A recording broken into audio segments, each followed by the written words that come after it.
চলো আমি কিভাবে খুব সহজ পদ্ধতিতে এই বিরিয়ানিটা বানিয়েছিলাম তোমাদের সাথে শেয়ার করি। হ্যালো এভরিওয়ান, আমি পারমিতা। আজকে আমার ব্লগে তোমাদের সকলকে স্বাগত। বিরিয়ানি বানানোর জন্য প্রথমেই আদা, রসুন আর পেঁয়াজের একটা পেস্ট বানিয়ে নিয়েছিলাম।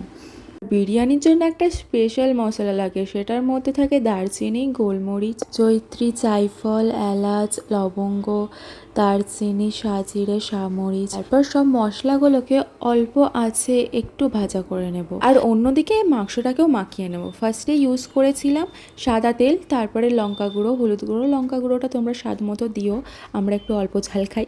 তারপরে দিয়েছিলাম নুন, যে আদা রসুন পেঁয়াজের পেস্টটা বানিয়ে রেখেছিলাম সেই পেস্টগুলো। তারপর ভিনিগার ইউজ করেছিলাম, তোমরা লেবুও ইউজ করতে পারো এর পরিবর্তে। তারপরে দিয়েছিলাম সেই স্পেশাল মশলাটা আর কাশ্মীরি লঙ্কার গুঁড়ো। সব উপকরণগুলোকে মিক্স করে 40 মিনিটের জন্য রেস্টে দিয়ে দিয়েছি। এরপর বিরিয়ানির রাইসটা বানানোর জন্য দিয়ে দিয়েছিলাম গোলমরিচ, দারচিনি, তেজপাতা আর দুটো এলাচ, আর স্টার ফল, অল্প পরিমাণে সাদা তেল আর পরিমাণ মতো নুন। এরপর 3-4 মিনিটের মতো ফুটিয়ে নিয়েছিলাম সব উপকরণগুলোকে জলের সাথে। তারপর দিয়ে দিয়েছিলাম বিরিয়ানির চালটা। যতক্ষণ চালগুলো সেদ্ধ হচ্ছে, চলো বানিয়ে নিই আমরা বিরিয়ানির আলুগুলো।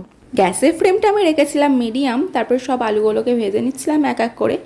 দিয়েছিলাম স্বাদ মতো নুন আর অল্প হলুদ গুঁড়ো। তারপর যেই তেলেতে আলুগুলো ভেজেছিলাম সেই তেলেতেই আবার অল্প পরিমাণে একটু তেল নিয়েছিলাম আর দিয়ে দিয়েছিলাম অল্প পরিমাণে ঘি। তারপরে ওই তেলেতেই পেঁয়াজগুলো ভেজে নিচ্ছিলাম, আর এটা হচ্ছিল বিরিয়ানির বেরেস্তা। তারপর ওই তেলেতেই আবার দিয়ে দিয়েছিলাম তেজপাতা, পেঁয়াজ কুচো, এলাচ কয়েকটা, দারচিনি আর লবঙ্গ। তারপর আরও একটু সাদা তেল দিয়ে দিয়েছিল, কারণ তেলের পরিমাণটা একটু অল্প মনে হয়েছিল। তারপর দিয়ে দিয়েছিলাম স্বাদ মতো নুন। এরপর পেঁয়াজের পেস্টটা দিয়ে একটু মিক্স করে নিয়ে তারপর দিয়ে দিয়েছিলাম রসুনের পেস্ট। তারপর এক এক করে সব মাংসর কোঁচোগুলোকে দিয়ে দিচ্ছিলাম। অল্প ভাজা হয়ে যাওয়ার পরে তারপর দিয়ে দিয়েছিলাম আদার পেস্টটা। কাশ্মীরি লঙ্কার গুঁড়ো জল দিয়ে একটু গুলে দিয়ে দিয়েছিলাম মাংসর মধ্যে কালারের জন্য। তারপর দিয়ে দিয়েছিলাম টমেটো করে রাখা পেস্টটা, দিয়ে দিয়েছিলাম স্বাদ মতো নুন, আর কয়েকটা আলু বোখরাও দিয়েছিলাম, তোমরা স্কিপও করতে পারো। তারপরে ভেজে রাখা আলুগুলো দিয়ে দিয়েছিলাম, তার সাথে অল্প পরিমাণে জল দিয়ে আবার সেদ্ধ করতে বসিয়ে দিয়েছিলাম মাংসটা।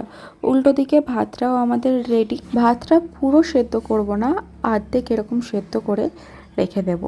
তারপরে এখানে নিয়ে নিয়েছিলাম একটি বাটিতে 2 চামচ গোলাপ জল, ক্যাবড়া জল, মিঠা আতর আর কয়েকটা কেশর দিয়ে অল্প কালার দিয়ে এটাকে একটা সাইডে রেখে দেব, এটা বিরিয়ানি কালারের জন্য। আরও একটা বাটিতে উষ্ণ গরম জলেতে দিয়ে দিয়েছিলাম গুঁড়ো দুধ, তার সাথে দিয়েছিলাম অল্প পরিমাণে এলাচ গুঁড়ো, এলাচটাকে বেটে দিয়ে দিয়েছিলাম, আর অল্প পরিমাণে কেশর। চলো এরপর বিরিয়ানির পরপর লেয়ারগুলো তৈরি করে নেওয়া যাক। প্রথমে যে কালারটা তৈরি করেছিলাম সেই কালারটা দিয়ে দিয়েছিলাম, তারপর গুঁড়ো দুধ দিয়ে যেটা তৈরি করেছিলাম সেটা, আর মাংসর যেটা গ্রেভি দিয়ে করেছিলাম সেই মাংসগুলোকে সব দিয়ে দিয়ে হালকা গ্রেভি আলু সব কিছু দিয়ে তার উপরে আবার একটা লেয়ার করেছিলাম। এরপর দিয়ে দিয়েছিলাম পেঁয়াজের করে রাখা বেরেস্তাটা। তারপরে আবার সেই স্পেশাল মশলাটা যে বানিয়েছিলাম ফার্স্টেই, সেটা একটু ওপর দিয়ে ছড়িয়ে দিয়ে দম দেওয়ার জন্য বসিয়ে দিয়েছিলাম। দেখো বিরিয়ানি রেডি, কত সুন্দর কালার এসেছে। তোমরাও বাড়িতে তৈরি করতে পারো এরকম, আর খেতে হয়েছিল খুবই সুন্দর। আমাদের বাড়ির সবার খেয়ে কিরকম লাগলো চলো জেনে নেওয়া যাক। দেবী বল কেমন হয়েছে? নন্দু তোর কেমন লেগেছে বল? দিদি কেমন হয়েছে বল?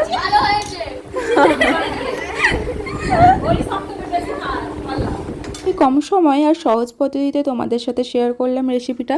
আশা করি তোমাদের ভালো লেগেছে। আর আমার ভিডিওটা যদি তোমাদের ভালো লেগে থাকে অবশ্যই একটা লাইক আর সাবস্ক্রাইব করে দিও। টাটা, দেখা হচ্ছে নেক্সট ভিডিও।